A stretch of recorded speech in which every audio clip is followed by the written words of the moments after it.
आज का जो हमारा चैप्टर है वह है 11। ठीक है, 11 चैप्टर है जिसमें दिया गया है केमिस्ट्री ऑफ नॉन मेटल्स। यहाँ केमिस्ट्री ऑफ नॉन मेटल्स की क्या तात्पर्य है?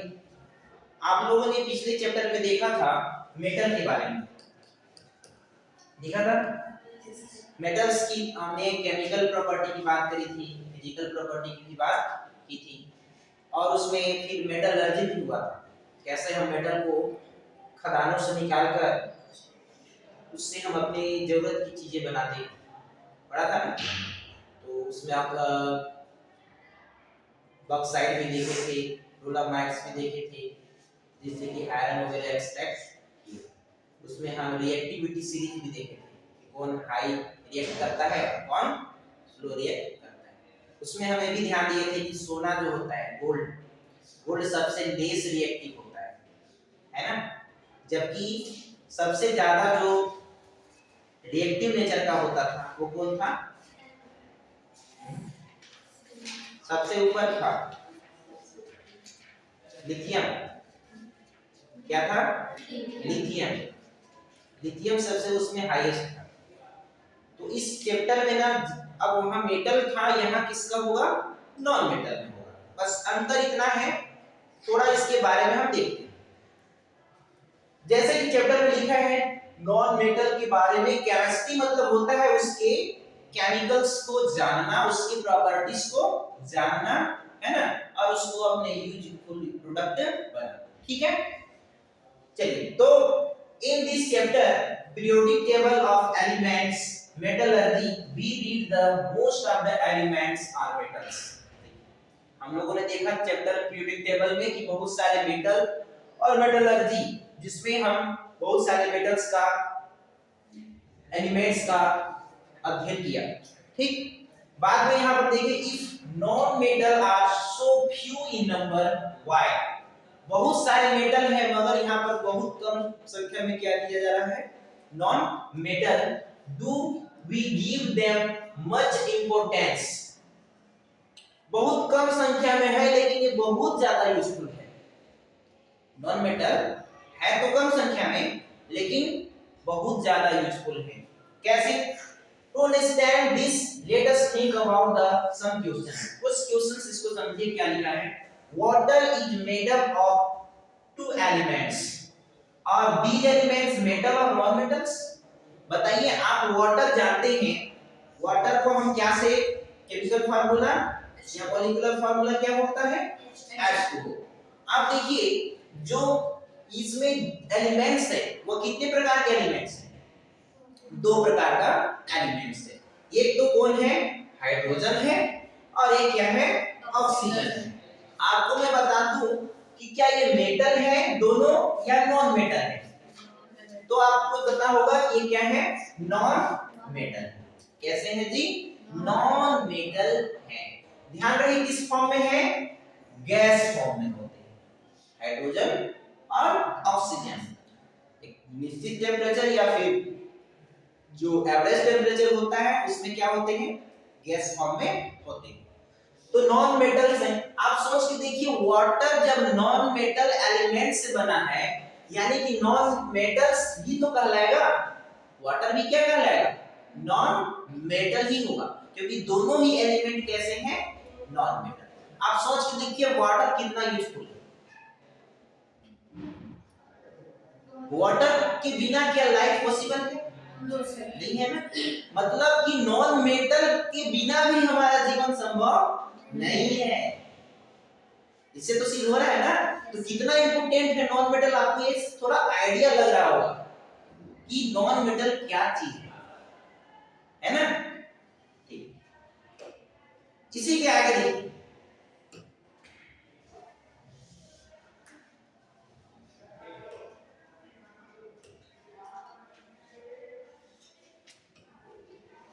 नेक्स्ट क्वेश्चन है in this gas which essential to maintain life on earth, metal और नॉन मेटल्स? अब बताइए ऐसा कौन सा गैस है जो लाइफ को धरती में बनाए रखने के लिए आवश्यक है? Oxygen. Very good, this is oxygen. और ऑक्सीजन कैसा है? Which type of elements, metal और नॉन मेटल्स? Non metals. मतलब कि आप यूं समझिए कि सांस लेने में यानी कि ब्रीदिंग करने में भी आप क्या यूज कर रहे हो? नॉन मेटल यूज कर रहे हो। अब इतना तो समझ में आ रहा होगा कि भाई नॉन मेटल का यूज हमारे जीवन में भी है, और इतना यूज है कि उसके बिना हम लोग जिंदा नहीं रह सकते। तो इसकी इंपॉर्टेंस समझ में आ रही है ना कि नॉन मेटल कितना जरूरी चीज है।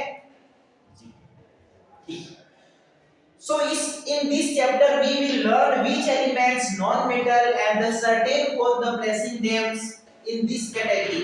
तो इस चैप्टर में हम इसी नॉन मेटल के बारे में पढ़ेंगे, जो हमारे लिए इतना फायदेमंद चीजें हैं, उनके बारे में क्या जानना चाहिए कि नहीं जानना चाहिए? जानना चाहिए ना। तो उसी चैप्टर में हम ये चीज पढ़ेंगे। तो we will also study detail 3 non-metals हम इसमें पढ़ेंगे। वैली ऐसे तो बहुत है, ऐसा नहीं कि 3 ही है, लेकिन इस चैप्टर में हम मेनली किस पर फोकस करेंगे? 3 एलिमेंट्स पर जो नॉन मेटल है, जिसमें हाइड्रोजन, ऑक्सीजन एंड नाइट्रोजन। ये 3 एलिमेंट्स जो नॉन मेटल है, इस चैप्टर में इन तीनों पर फोकस किया जाएगा, क्योंकि ये ऐसे एलिमेंट्स हैं जो नॉन मेटल होते हुए हमारे बॉडी पे या हमारे जीवन के लिए बहुत ही ज्यादा यूजफुल है ना। तो इसको देखना है। Which are the important sustain life on earth? ये सब कुछ जो है ना, इनके बिना संभव नहीं, तो भैया इनको जानना तो पड़ेगा। ठीक है। अब अगर इसको देखिएगा, थोड़ा ऊपर करें इसको, तो आप देखिए कुछ कैरेक्टर्स दिए गए हैं, जिसमें से पहला कैरेक्टर है physical property of non metal. Physical मतलब बाहर से देखने पर या बाहरी रूप से वो कैसा है, किस तरह का दिखता है, मतलब उसका चमक कैसा है, वो लचीलापन वाला है कि बिना लचीलापन वाला है, मेटल के जैसा ही है कि थोड़ा थोड़ा अलग है। इन चीजों के बारे में हम अध्ययन करेंगे किसमें? Physical property. तो फिजिकल प्रॉपर्टी में you are familiar with the some non metals. आप जानते होंगे कुछ सम नॉन मेटल्स के बारे में, like the hydrogen, oxygen and nitrogen.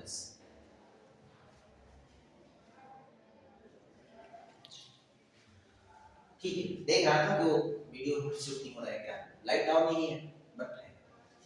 तो we know that metal have a certain defining characteristics. For example, under normal temperature and pressure most of the metal are solid.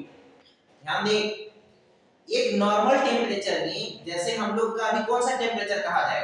एक normal temperature, जिस अवस्था में पानी water के form में, liquid के form में रहता है। वाटर किस फॉर्म में रहता है? लिक्विड के फॉर्म में। लेकिन अगर उसको ज्यादा कम टेम्परेचर दो तो वो सॉलिड में बदल जाएगा, अगर ज्यादा टेम्परेचर कर दो तो गैस में बदल जाएगा। तो पूछा जाएगा कि वाटर नॉर्मल टेम्परेचर में किस फॉर्म में होता है? सॉलिड, लिक्विड या गैस? तो लिक्विड। तो यहाँ पर नॉर्मल टेम्परेचर की बात करी जा रही है, कम या ज्यादा होने पर इसका स्टेट परिवर्तन या चेंज हो सकता है।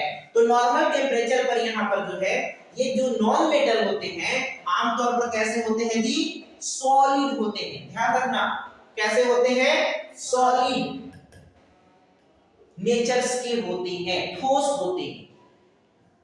अब सॉलिड के तो बारे में बहुत पहले पता है, जो हमारे सामने दिख रहा है लगभग वो सब क्या है? बेंच क्या है? सॉलिड नेचर का है। बैग क्या है? सॉलिड है। हम यहाँ तक कि हमारा बॉडी भी किस स्टेट में है? सॉलिड। ये पेन भी किस स्टेट में है? सॉलिड। तो ऐसे ही स्टेट में रहेंगे। गैस जो हवा के फॉर्म में है, लिक्विड जो वाटर, तेल वगैरह सब में, तो वैसे ये सॉलिड अवस्था में। If and gas at normal temperature and the pressure, even can easily say that not metal and non-metals. बोला जा रहा है कि अगर एलिमेंट को gas at at normal temperature and pressure, then we can easily say that is not a metal and non-metal.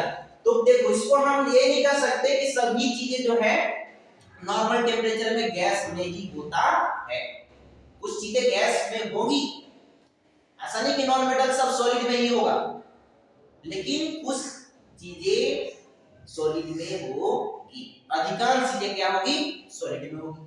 So the pressure में हम कह सकते नहीं होगा, so but not all non metal are gases, लेकिन हम ये भी नहीं कह सकते कि सभी लोग गैसेस में फॉर्म नहीं होंगे। दोनों बात बोल रहे हैं, कह रहा है कि देखो सॉलिड में भी होता है और गैस में भी होता है, लेकिन सभी नॉन मेटल गैस में नहीं है और सभी नॉन मेटल सॉलिड में भी नहीं, कुछ सॉलिड में है तो कुछ गैस में, कुछ सॉलिड में तो कुछ गैस में। So different non metal found in the different state, for example bromine is only non metal found in the liquid state. ध्यान देंगे ब्रोमीन एक ऐसा नॉन मेटल है जो सिर्फ लिक्विड अवस्था में पाया गया, सिर्फ तो सिर्फ ब्रोमीन ही। ध्यान रखिए क्वेश्चन आ सकता है कि which non metal are found the liquid state in the normal temperature, तो उसका आंसर क्या हो जाएगा ब्रोमीन। ध्यान रहे फिजिकल प्रॉपर्टी में ब्रोमीन कैसा होता है लिक्विड स्टेट में होता है, हो जाएगा ना clear. Next non-metals like the carbon, iodine, phosphorus, sulfur, selenium, etc. are found in the solid state। देखिए इतने सारे जो चीजें हैं गैस सॉरी नॉन मेटल ये कैसे अवस्था में है solid. And in fact the hardest element diamond को आप जानते होंगे, सबसे ज्यादा हार्डेस्ट किसको माना गया डायमंड, हीरा को, कठोर धातु या कठोर धातु क्या बोलते हैं। अच्छा बताओ डायमंड ही मेटल है कि नॉन मेटल, मेटल है ठीक है नॉन मेटल। तो डायमंड जो है ना सबसे क्या है कठोर माना जाता है, which are one of the allotropes of carbon, जो एक एलोट्रॉप्स भी है। अब क्या होता है एलोट्रॉप्स अभी डिटेल करेंगे उसका, लेकिन ये जो चीजें हैं आप याद रखेंगे कौन कौन चीजें ब्रोमीन लिक्विड में है, जबकि carbon, iodine, phosphorus, sulphur, selenium ये सब किस में है सॉलिड में। और बात करिए हाइड्रोजन, नाइट्रोजन, ऑक्सीजन, बताइए किस फॉर्म में होंगे गैस फॉर्म में होंगे। तो नॉन मेटल तीनों स्टेट में मिल रहा है, लिक्विड में भी, सॉलिड में भी और गैस में भी, लेकिन लिक्विड में कौन मिल रहा है सिर्फ ब्रोमीन, लिक्विड में कौन मिल रहा है ब्रोमीन, है ना। तो ये एक एक नंबर का क्वेश्चन आएगा, 3 नंबर में कौन लिक्विड में होता है, कौन सॉलिड में होता है और कौन गैस में होता है। तो आप आसानी से थोड़ा सा आइडिया लगा सकते हो, क्योंकि ब्रोमीन छोड़ाकर बाकी सब सॉलिड में होंगे या तो फिर गैस में होंगे, केवल ब्रोमीन ही एक ऐसा नॉन मेटल है जो किस फॉर्म में होता है लिक्विड फॉर्म में। क्या क्लियर हो गया? कौन? हाँ वाटर नॉन मेटल है बट एलिमेंट तो नहीं है ना, वो हम एलिमेंट की बात करें, उससे बना हुआ वो कंपाउंड है। Water is not element, those are compound which form the two elements hydrogen and oxygen. ठीक है, तो एलिमेंट यहाँ पे एलिमेंट पढ़ लेंगे तो हम उसके बारे में आगे खुद उससे बना हुआ चीज को समझेंगे। ठीक,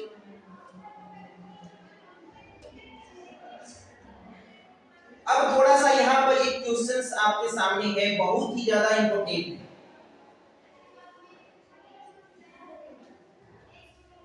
उसको हम पढ़ाएंगे, उससे पहले थोड़ा इसको देखेंगे।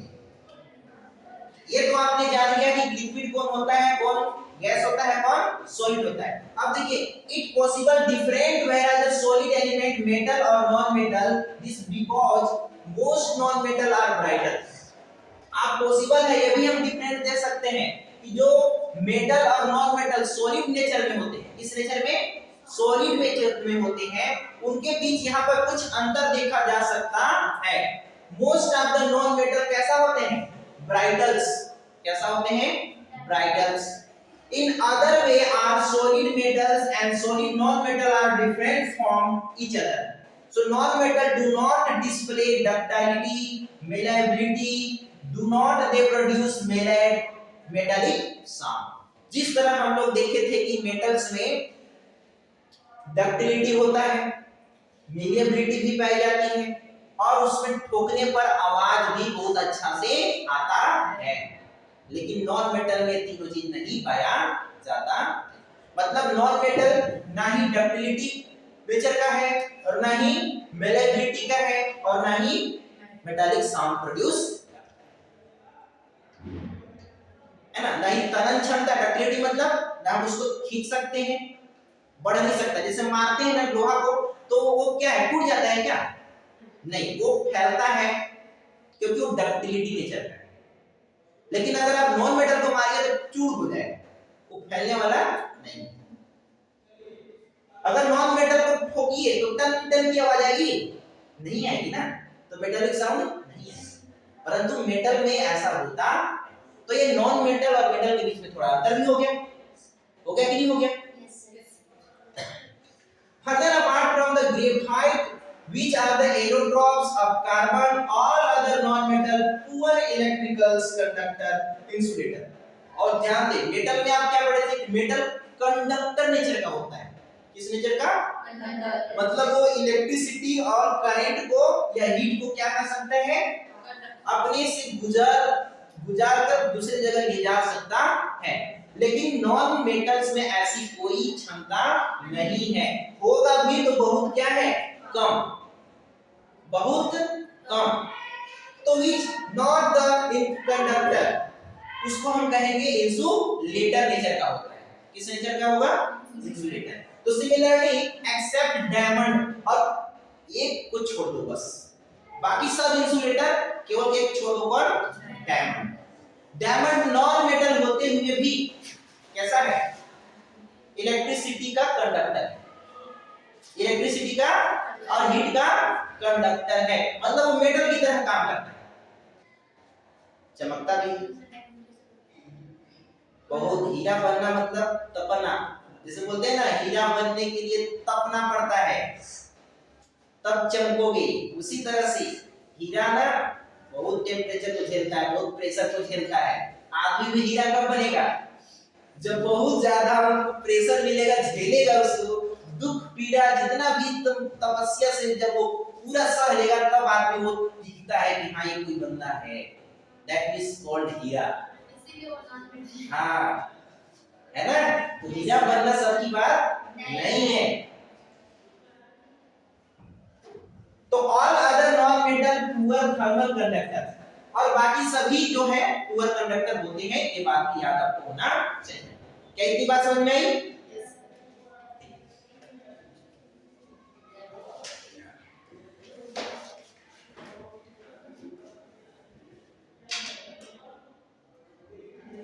आपको मैं एक कंसेप्ट बताना चाहूंगा जो इस बार की एग्जाम के पॉइंट ऑफ व्यू से काफी इंपॉर्टेंट है, और इस चैप्टर में मात्र 3 मार्क्स के क्वेश्चंस आएंगे, तो उसके पॉइंट ऑफ व्यू से तो काफी इंपॉर्टेंट। क्या है वो? Allotropy. This is a very very important topics. Allotropy क्या है, कौन है, उसको जरा देखिए। तो इसमें लिखा है, आप जानते होंगे कि graphite and diamonds form of carbon. जो ग्रेफाइट है और जो डायमंड है, वो दोनों ही किसके बने होते हैं? कार्बन का बने होते हैं। दोनों ही किसके बने हैं? Carbon. Both are slowly made up of carbon atom, और दोनों को बनने में काफी टाइम लगता है। कार्बन एटम से बन तो जाता है, लेकिन धीरे धीरे बनते हैं, अचानक नहीं बन जाती। ये नहीं कि 10 मिनट 20 मिनट 100 2 घंटा 4 घंटा 1 दिन 2 दिन में बन जाएगा।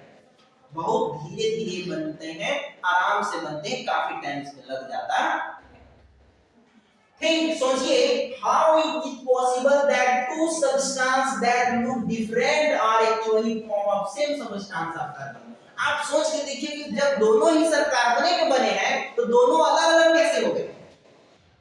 दोनों की जो गुण है वो अलग कैसे हो गए? जैसे एक ही माता पिता के संतान है, लेकिन सर दोनों एकदम अलग कैसे हो गए?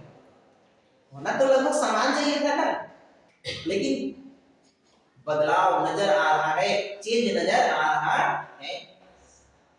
तो यहाँ तो खैर ह्यूमन से नहीं है, लेकिन कार्बन की बात जरूर हो रही है कि अगर मान लीजिए सर डायमंड भी क्या का बना है, कार्बन का बना है, और ग्रेफाइट भी किसका बना है, डायमंड सॉरी कार्बन का बना है, तो बताइए कि दोनों का नेचर तो सेम होना चाहिए, क्योंकि इसके अंदर में कैसा है, कार्बन ही कार्बन है। समझ में आ रहा है? Yes sir. लेकिन यह एक जैसा नहीं है, इनको इनका केमिकल प्रॉपर्टी अलग है, ग्रेफाइट की केमिकल प्रॉपर्टी अलग है, इसकी फिजिकल प्रॉपर्टी अलग है, इसकी भी फिजिकल प्रॉपर्टी अलग है, जबकि बने दोनों क्या है, एक ही चीज के बने, ठीक कार्बन का बने। तो not just carbon but many other elements found in more than in one form in the same state, केवल कार्बन ही नहीं बहुत सारे एलिमेंट्स भी इसमें पाए जाते हैं। This property of element known as allotropy, ध्यान दें केवल कार्बन का ही एग्जांपल नहीं है, और भी ऐसे एलिमेंट होंगे जो एक ही चीज का बने हैं लेकिन उनका नेचर अलग-अलग। तो जब कोई वस्तु एक ही चीज का बना होता है लेकिन उसका नेचर, उसका गुण, उसका जो रूप है वो बदल जाता है या अलग होता है, तो ऐसे स्टेट या ऐसे प्रकार की क्वालिटी को हम क्या नाम देंगे, एलोट्रॉपी। क्या नाम देंगे, एलोट्रॉपी। दैट नॉन मेटल या सबस्टेंस भी बोल सकते हो which is made up of same type of element but showing different chemical property and physical property. This is called allotropy. अपना बने तो एक ही चीज का है लेकिन उनके कैरेक्टर भिन्न होते हैं ड्यू टू द बॉन्ड या उसके अंदर जो भी रिएक्शंस वगैरह कुछ अदल बदल हो गई, तो इसके इस प्रकार बने हुए चीजों को क्या बोलते हैं, एलोट्रॉपी। आई बात समझ में? yes. तो यहाँ पर जो ग्रेफाइट है और जो हमारे पास क्या है, डायमंड है, ये दोनों ही कार्बन के बने हैं लेकिन गुण अलग है, तो एक दूसरे का ये क्या कहलाएंगे, एलोट्रॉपी। बोलो कहलाएंगे कि नहीं कहलाएंगे? भले ही दिख कुछ और रहे लेकिन बने एक ही चीज है, तो ऐसे हम बोलेंगे एलो। इसी के अलावा और भी चीजें हैं डिफरेंट, क्यों ऐसा एलोट्रॉपी शो करते हैं, क्यों अलग अलग होते हैं, हो सकता है उसके अंदर बॉन्डिंग, बॉन्ड बना हुआ चीज अलग अलग हो, उसके अंदर डिफरेंट टाइप का जो है हाँ एटम्स लगे हो, so different leading different into same physical property. तो इस तरह के कुछ चीजें सेम प्रॉपर्टी होने के वजह के साथ साथ डिफरेंट बॉन्ड भी हो जाते हैं, जिसकी वजह से एलोट्रॉपी शो करते हैं। Since the atom of different allotropes of element are identical, therefore chemical reactions show by them the same. क्या बोल रहा है जी कि since atom different allotropes of an element are identical, therefore the chemical reactions show by the are same. अगर मान के चलिए कोई डिफरेंट एलोट्रॉप्स एक ही एलिमेंट का बना है तो उसकी केमिकल प्रॉपर्टी कैसा होगी, सेम ही होगी।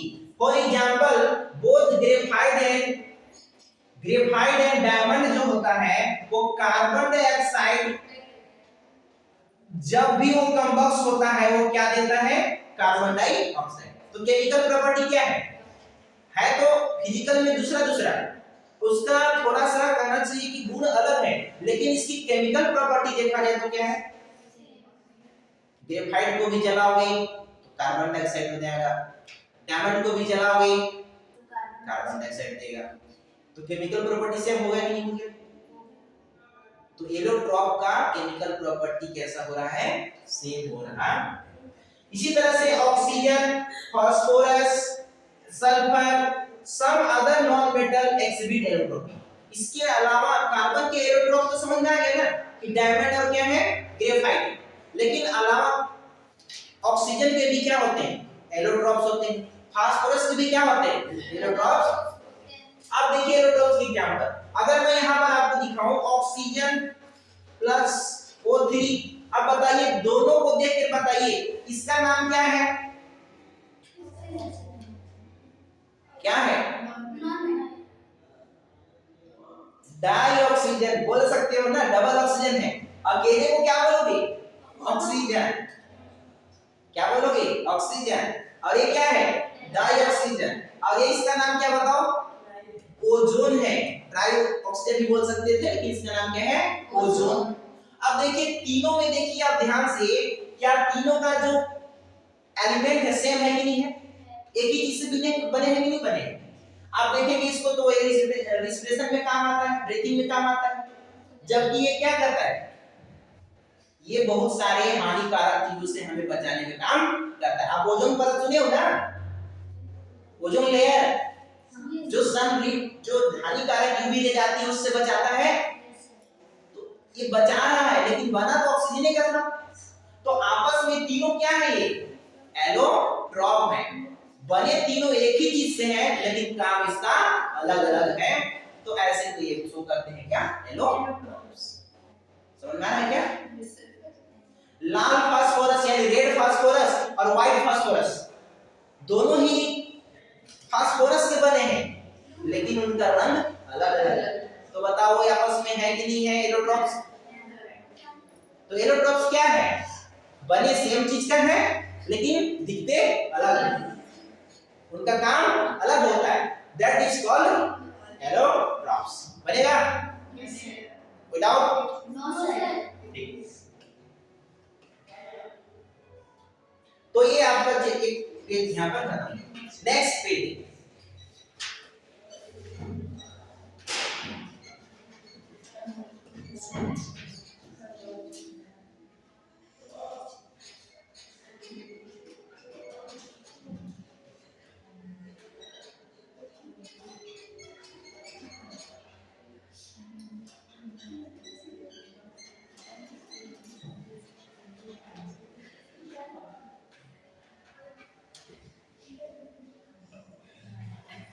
ये वाला देखिए।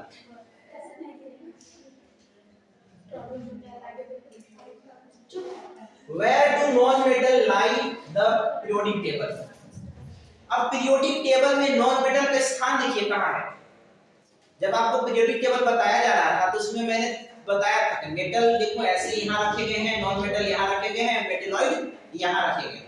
तीन प्रकार के बताया गया था, metal, metalloid and non metal. तीनों का पीरियोडिक टेबल में स्थान है, जगह है। तो हम यहां देखेंगे नॉन मेटल का जगह कैसा है, कहां पर पाया जाता है। चलिए देखते हैं। तो can we tell whether the element metal और non metal by looking its position the periodic tables? We know that we can move from left to right periodic table. Left to right बताइए, इधर से आप इधर जा रहे हो, yes? इधर हमारा क्या था? लेफ्ट। और इधर क्या था? राइट। बोलो ये था कि नहीं था? तो जब लेफ्ट राइट जाते थे तो there is decrease in metallic character. जैसे जैसे हम दूर जा रहे थे राइट की ओर, मेटालिक कैरेक्टर पीरियोडिक टेबल में घट रहा था, मतलब वो मेटल नेचर खत्म हो रहा था। जितना सामने होगा उतना ही मेटल का वो पोजीशन था, जितना दूर जा रहे हैं वह नॉन मेटल की ओर बढ़ते चला जा रहा है। So the group number of increased metallic character degree. तो यहाँ पर जैसे कि that is as group number increase होते हैं, देखिए यहाँ पर 13, यहाँ पर 14, यहाँ पर 15 और ये क्या है 16। ग्रुप नंबर तो बढ़ रहे हैं, लेकिन मेटल के कैरेक्टर घट रहे हैं, यानी कि मेटल नहीं कैसा बनते जाएंगे? नॉन मेटल बनते चले जाएंगे। So if we look at element first group, then find the all element except hydrogen metal, but we will not find a single metal in the element of group 18. देखिए बोल रहा है कि देखिए अगर आप हाइड्रोजन को छोड़ दीजिए तो सभी लोग मेटल थे पहले में, लेकिन अगर आप if we look the element particular group the in increase the metallic character as down the group. अब जैसे जैसे दूर जाओगे 18 वाला क्या होता है? ये कोई मेटल्स नहीं होता, ये मेटल होता ही नहीं, ये आपका बिल्कुल ही निष्क्रिय गैस होती है। If we look an element is the particular group, there is an increase in the metallic character. If we go down the group, for example, we take 15, the first two element nitrogen, phosphorus और boron. अगर आप group में जाएंगे, group कहाँ था? इधर था. ऊपर से नीचे जाएंगे तो बोला जा रहा है कि इसकी जो मेटालिक कैरेक्टर है, increase in metallic character, metal की कैरेक्टर क्या होता है? बढ़ते चला जाता है. तो यहाँ पर नाइट्रोजन और फास्फोरस को देखिए 15 ग्रुप में देखिए, we down the group, for example we the 15 के नीचे जाइएगा तो यहाँ पर क्या है? नाइट्रोजन, फिर क्या है? फास्फोरस. ये दोनों कैसे हैं? Non metals. कैसे हैं जी? Non metals. So the fourth and the fifth element arsenic, antimony, respectively group 15 show the some metallic characters but are not completely metal. देखिए जैसे जैसे नीचे जाएंगे ना मेटलिक कैरेक्टर बढ़ेगा. अभी मैंने थोड़ा सा आपको ये चीज बोला था, आप इस पीरियोडिक टेबल को अच्छे से देखो ना. बोला क्या जा रहा है कि अगर आप ग्रुप से नीचे जाएंगे तो मेटलिक कैरेक्टर क्या होगा? बढ़ेगा.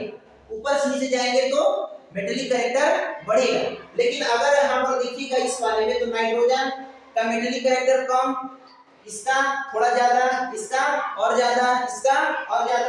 नीचे जाओगे तो बढ़ रहा है और ऊपर जाओगे तो बढ़ रहा है. तो ये नॉन मेटल है बिल्कुल. ये दोनों कैसे हैं?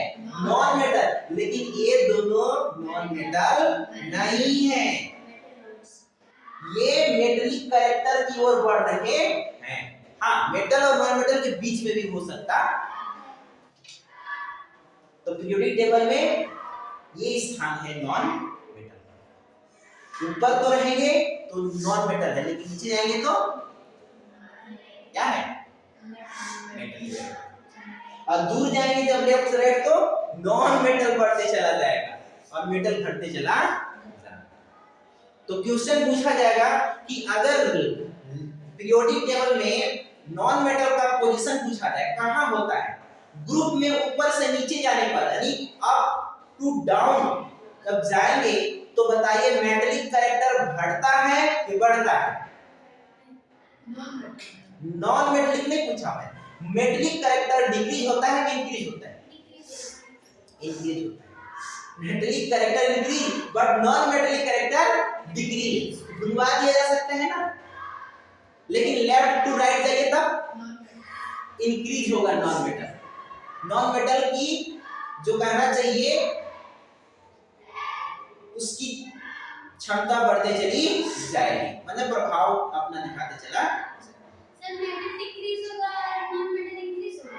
हाँ, नॉन मेटल इंक्रीज होगा जब तुम आप लेफ्ट से राइट जाओगे, और अगर ऊपर से नीचे आओगे तो उल्टा होगा. नॉन मेटल घटेगा और मेटल. ठीक.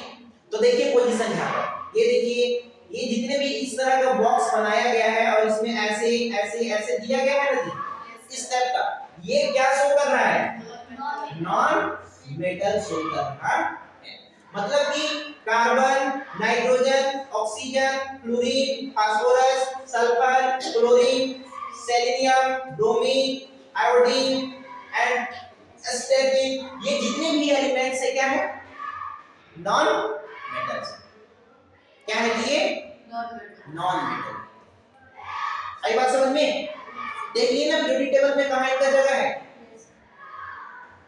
उधर राइट की तरफ और इधर ऊपर की तरफ. ठीक है.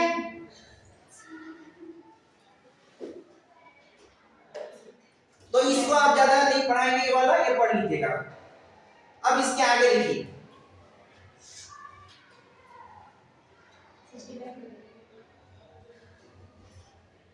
थोड़ा सा यहाँ पर देखिए दिया ये वाला पार्ट.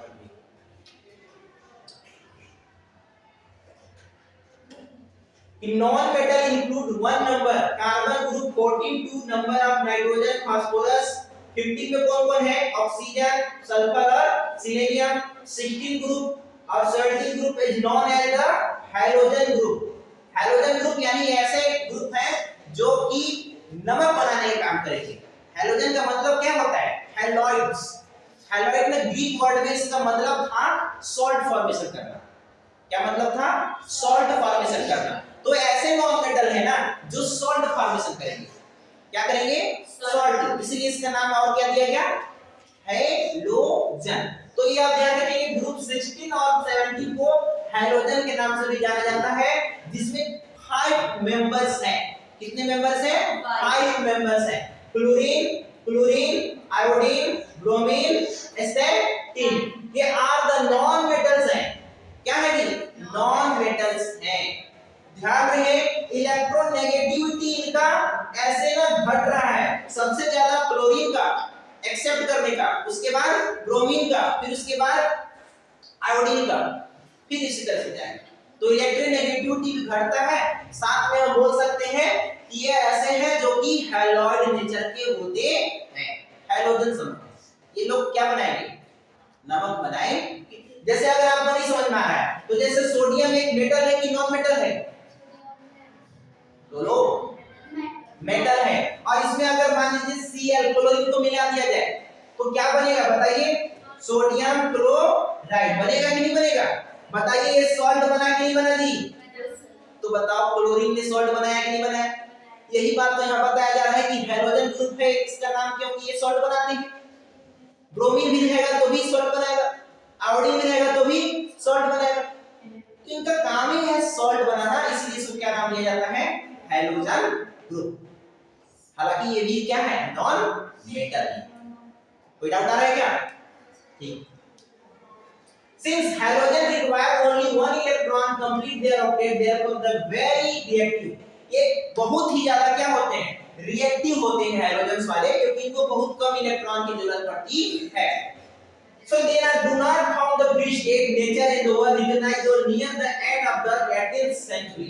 अरे फ्री स्टेट में पाना इसको मुमकिन नहीं है, क्योंकि ये बहुत रिएक्टिव होते हैं। इतना रिएक्टिव को किसी न किसी के साथ में ले ही लेंगे। बोलेंगे नहीं भैया अकेले नहीं रह सकता, कुछ भी करो मेरे पास, कुछ भी करो, मैं भले अकेला, मतलब कहना चाहिए कि एक ही चाहिए, लेकिन चाहिए, मैं छोड़ने वाला। तो फ्री स्टेट में देखने को नहीं चाहिए। Group 18 consisting noble gases, big group of non metal। ध्यान देना, सबसे इंपॉर्टेंट, नॉन मेटल ग्रुप की है कौन? 18। लेकिन ध्यान रहे इसका नाम क्या दिया जाता है? Noble gas. ध्यान दे, क्या नाम दिया है इसका? Noble gas. ग्रुप नंबर 14 से लेकर के 18 तक क्या है? लगभग नॉन मेटल्स में आते हैं। हालांकि ग्रुप नीचे जाओगे तो घटेगा, लेकिन ऐसे लेफ्ट टू राइट जाओगे तो मेटेलिक कैरेक्टर घट करके नॉन मेटेलिक है। तो यहां पर जो है 18 वाला ना नोबेल गैस के नाम से जाना जाता है। 16 और 17 तो हैलोजन, लेकिन 18 वाला नोबेल गैस के नाम से जाने जाता है। क्यों? क्योंकि इनके पास कोई भी वैलेंसी नहीं होती है। इनको किसी भी प्रकार का एलिमेंट किसी से न चाहिए और न ही ये किसी को देने वाले, नहीं किसी से मतलब रखेंगे कि हमको देना है और नहीं लेना है। तो इस तरह से इसका नाम क्या लिखा गया? Noble gas. ये रिएक्टिव नेचर के नहीं होते। तो देखिए गैसेस हीलियम है, नियॉन है, प्रोटॉन है, आर्गन है, ज़ीनॉन है, रेडॉन है, ये सब ऐसे नोबेल गैसेस हैं जिनकी 8 इलेक्ट्रॉन हमेशा ही क्या होता है? कंप्लीट होते हैं। So they are also known as the inert gas due to the lack of reactivity. वही बात बोल दिया कि इनके पास कोई रिएक्टिविटी नहीं है, क्योंकि इसका बैलेंस ही पहले से ही कंप्लीट होता है। रिएक्टिव कब होगा? जब उसके में कोई कमी होगा। मेरे पास कमी नहीं है तो मैं मांगूंगा कैसे? तो इसलिए क्या है? इनर्ट गैस है, किसी से रिएक्शंस नहीं करते। Since found the trace amount of atoms is very called the rare gas of man। ये बहुत कम अमाउंट में एटम्स पाए जाते हैं, जिसे हम रेयर गैस भी बोलते हैं। तो ये चीजें हैं जो आपको नॉन मेटल के बारे में दिया गया। वही नॉन मेटल्स ये होते हैं, इनके जगह पीरियोडिक टेबल में यहाँ है 16 और 17 में जो नॉन मेटल है उसको हम हैलोजन के ग्रुप के नाम से जानते हैं, जबकि 18 वाला को नोबेल गैस या इनर्ट गैस के नाम से भी जानते हैं, है ना? नोबेल गैस नॉन रिएक्टिव, लेकिन हैलोजन वेरी रिएक्टिव। एक बार समझ में, बहुत ज्यादा रिएक्टिव होते। और उससे पहले वाले कुछ एलोट्रॉप शो करते। बात समझ में आ रही है? Yes, sir. अब यहाँ पर एक क्वेश्चन है, how and where were noble metal are discovered. ये पूरा हिस्ट्री है कि कहां पर कौन जो साइंटिस्ट थे वो नॉन मेटल को खोजा, कौन कार्बन को खोजा, कौन फास्फोरस को खोजा, कब खोजा, है ना, इस तरह की चीजें। तो मैं इसको थोड़ा छोड़ रहा हूं क्योंकि ये पॉइंट ऑफ व्यू एग्जाम के ज्यादा इंपॉर्टेंट नहीं है, तो फटाफट इसको आप एक बार रीड कर सकते हैं। देखिए यहाँ पर ये जो 1817 1980 similarly sulfur was also known as the from ancient time of again was Louisville Hooper। लुइजियर खोजा था इसको उस टाइम, किसको? सल्फर को। इसी तरह से अगर आप देखिएगा नीचे टाइप से, तो नीचे में देखिए यहाँ पर शॉर्टकट में कि जो डिस्कवर है ना, with their was increase discovery of non metal fluorine was discover 1771 1771 में ये खोजा गया। कौन जी? फ्लोरीन को। कब खोजा गया? 1771। एंड क्लोरीन को कब? 1774।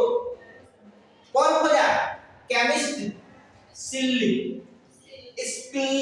क्या पढ़ाएगा? स्किल। ये साइंटिस्ट है जो इनको इतने समय पहले खोज चुके हैं, है ना। अब बाद में धीरे-धीरे slowly other non metal were also discovered, और बाकी धीरे-धीरे डिस्कवर होते चले। तो बात समझ में आ गई ना? इस तरह से ये खोजे हैं बारी-बारी से, इसमें सेल्स है, लुइजियर है, और भी साइंटिस्ट हैं जो धीरे-धीरे इसको खोजते चले गए। आई बात समझ में?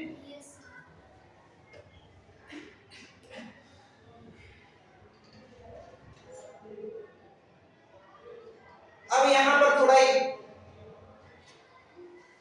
इंपॉर्टेंट चीज आ जाता है,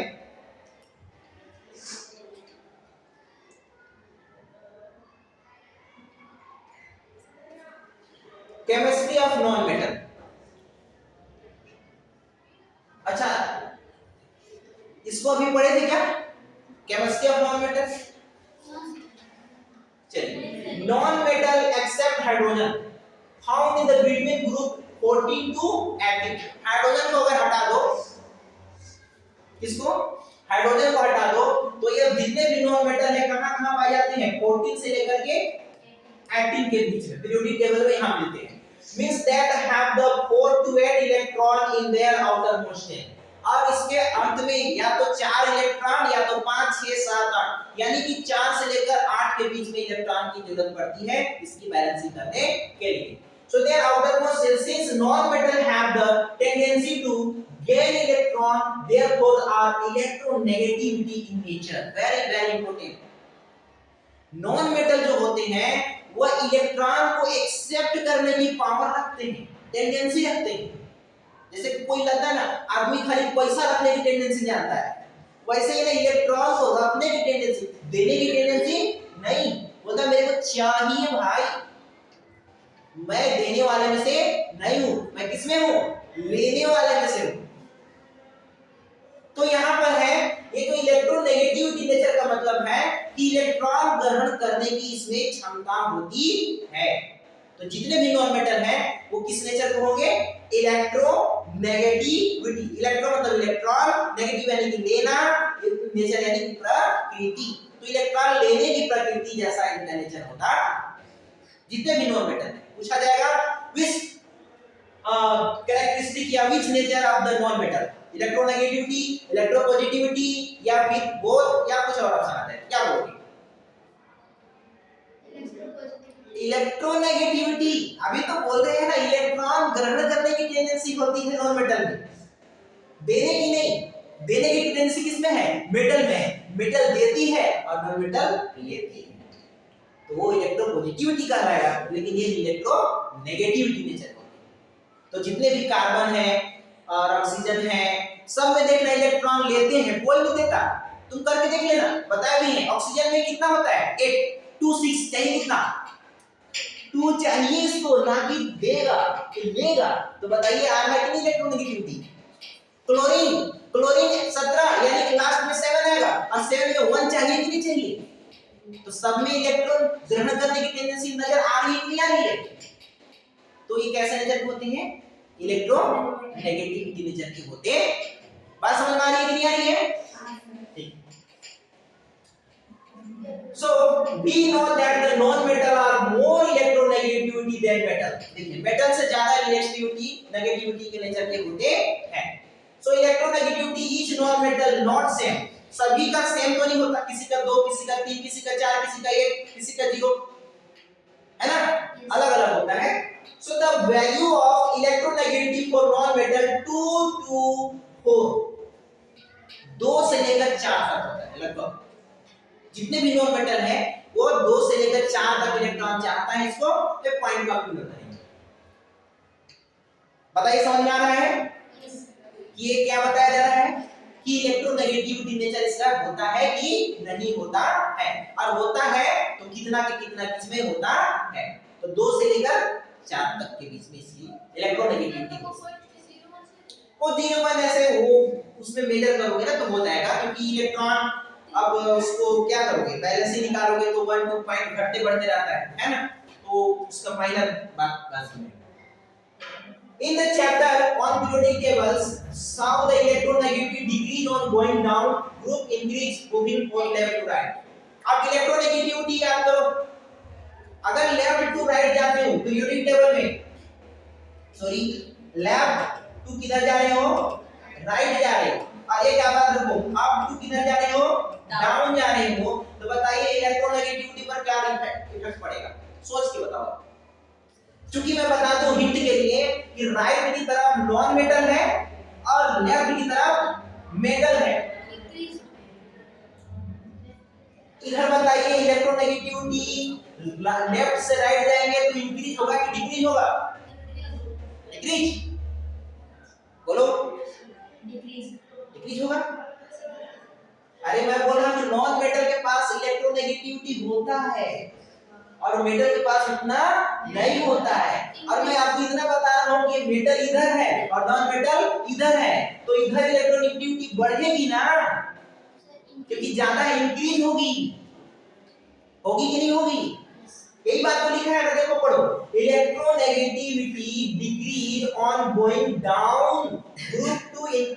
हां ग्रुप के नीचे जाओगे तो डाउन होगा, अलग बात है, लेकिन अगर आप लेफ्ट टू राइट जाइएगा तो क्या होगा? इंक्रीज होगा. वही बात तो बता रहे हैं ना, लेफ्ट से राइट जा रहे हैं तो इंक्रीज, लेकिन अप टू डाउन जाइएगा तो क्या हो जाएगा जी? डिक्रीज. क्योंकि नॉन मेटल ऊपर होते हैं और मेटल नीचे होते हैं, तो बताइए ऊपर में होगा ज्यादा. तो आसान है कि नहीं है समझना कि अगर हम लेफ्ट से राइट जाते हैं तो इलेक्ट्रोनेगेटिविटी क्या होगा? इंक्रीज होगा, और अप टू डाउन जाएंगे तो इलेक्ट्रोनेगेटिविटी डिक्रीज होगा. डाउट आ समझ में? सर ये लेफ्ट राइट वाला जो इंक्रीज डिक्रीज बता रहे हैं, फिर से देखिए, अगर आप इसको देखिएगा ना पीरियोडिक टेबल को देखिएगा,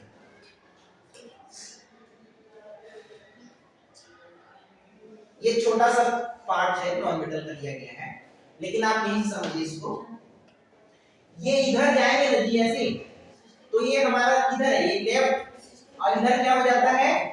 राइट हो जाता है. और यहाँ पर ये ऊपर में क्या है? अप, और नीचे क्या है जी? डाउन है. अब देखिए बोला क्या जा रहा है कि नॉन मेटल में नेगेटिविटी क्या होता है? हाई होता है, ज्यादा होता है. तो बताइए इधर इलेक्ट्रोनेगेटिविटी वाला एलिमेंट इधर है, तो इधर आने पर ज्यादा मिलेगा कि कम मिलेगा? ज्यादा. तो हम कह सकते हैं ना कि लेफ्ट से अगर राइट आएंगे तो कैसा हो जाएगा? इलेक्ट्रोनेगेटिविटी इंक्रीज हो जाएगा, क्योंकि इससे पहले कौन थे?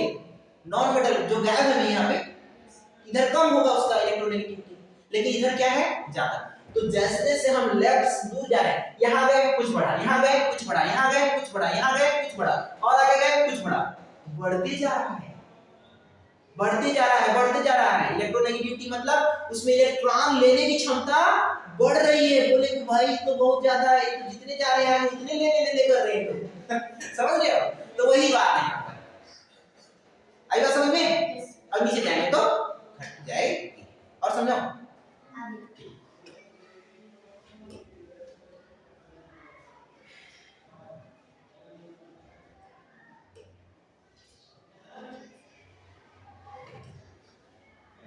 कहाँ चल रहे थे?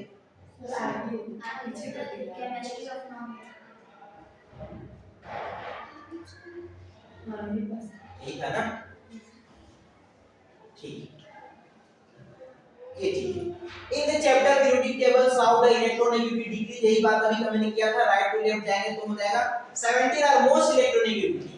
सबसे ज्यादा इंपॉर्टेंट याद रखना 17 ग्रुप का जो हमारे पास नॉन मेटल है उसमें सबसे ज्यादा इलेक्ट्रोनेगेटिविटी पाया जाता है, सबसे ज्यादा इसमें पाया जाता है, याद रखेंगे।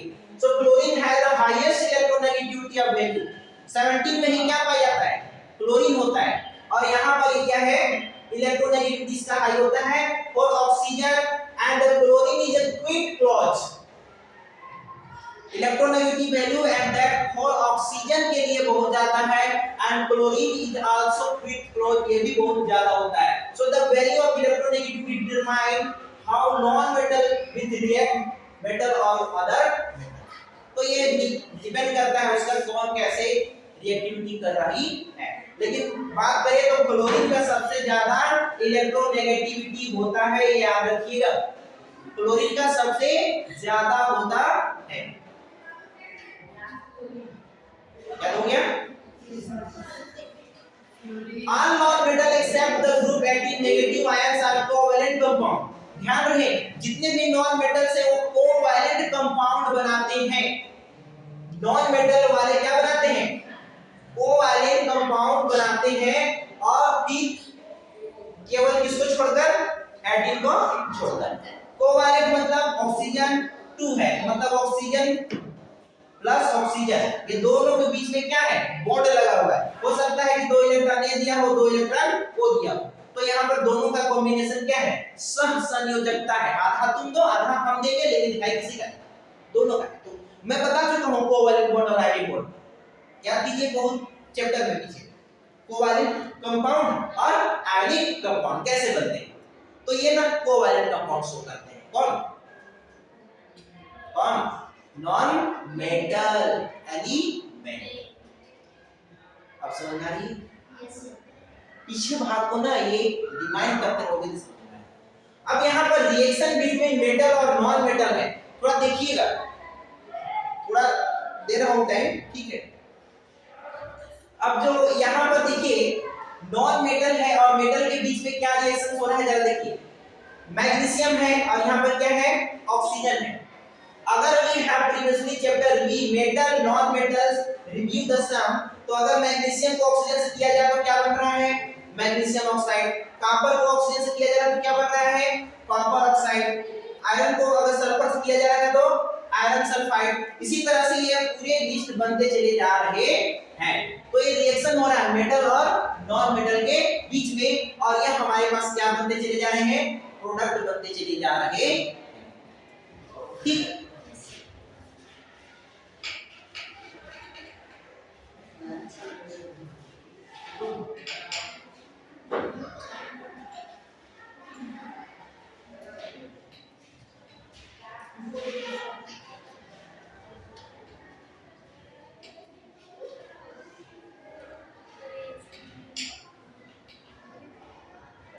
तो metal and non metal react with an another form ionic compound, here metal is oxidised and the non metal are reduced. तो वहां पर क्या हो रहा है, मेटल्स क्या हो रहे थे, मेटल ऑक्सीडाइज हो रहे थे, क्या हो जा रहे थे, ऑक्सीडाइज, और नॉन मेटल क्या हो रहे थे जी, non metal reduce, non metal क्या हो रहे थे, रिड्यूस। नॉन मेटल रिड्यूस क्यों हो रहे थे, जो इलेक्ट्रॉन लेगा वो रिड्यूस होगा और जो देगा वो क्या होगा, क्या होगा, ऑक्सीडाइज होगा। अगर इसको देखिएगा ना पीछे एक बार फिर से, तो आप इसको समझिए। चलो इस एक एग्जांपल से समझ लीजिएगा, ये मैग्नीशियम है, मैग्नीशियम का इलेक्ट्रॉन बताइए, जो एटॉमिक नंबर है कितना होता है, कितना होता है, 12, और ऑक्सीजन का बताइए कितना होता है, 8 होता है ना। इसकी वैलेंसी बताइए कितना होता है मैग्नीशियम का, 2 8 2, यस। नीचे लिख के दिएगा तो यहाँ पे क्या हो जाएगा, ऑक्सीजन का 2 6 होगा कि नहीं होगा। अब देखो यहाँ पर 2 ज्यादा है और यहाँ 2 कम है, समझ में आ रहा है? Yes. अगर यहाँ 2 ज्यादा है, अगर इस 2 को या अगर इसको दे दिया जाए तो बताइए इसका भी 2 और 8 हो जाएगा और इसका 2 और 8 तो पहले से हो ही जाएगा, 2 निकल जाएगा तो कितने बचेगा? तो बताइए दोनों के लिए ऑक्टेट कंप्लीट होगा कि नहीं होगा? तो यहाँ पर ये क्या बोलता है कि मैग्नीशियम बोलता है कि ऑक्सीजन भैया मैं तेरे को 2 दे देता हूँ, ये देने से मेरा भी काम हो जाएगा, मैं भी स्टेबल हो जाऊंगा। और ऑक्सीजन बोलता है कि भैया बहुत ही आसान होगा, हम लोग 2 चाहिए तो हम भी लेके एक साथ हो जाएंगे, स्टेबल हो जाएंगे। तो दोनों एक दे रहा है तो एक ले रहा है, जो दे रहा है वो ऑक्सीडाइज हो रहा है और जो लेता है वह रिड्यूस हो रहा है। तो जब भी मेटल और नॉन मेटल के बीच में रिएक्शन होगा तो मेटल कैसा नेचर होगा? ऑक्सीडाइज्ड नेचर होगा, जबकि नॉन मेटल कैसा होगा? रिड्यूस्ड नेचर हो जाए। बताओ स्टूडेंट समझ में आया? Yes.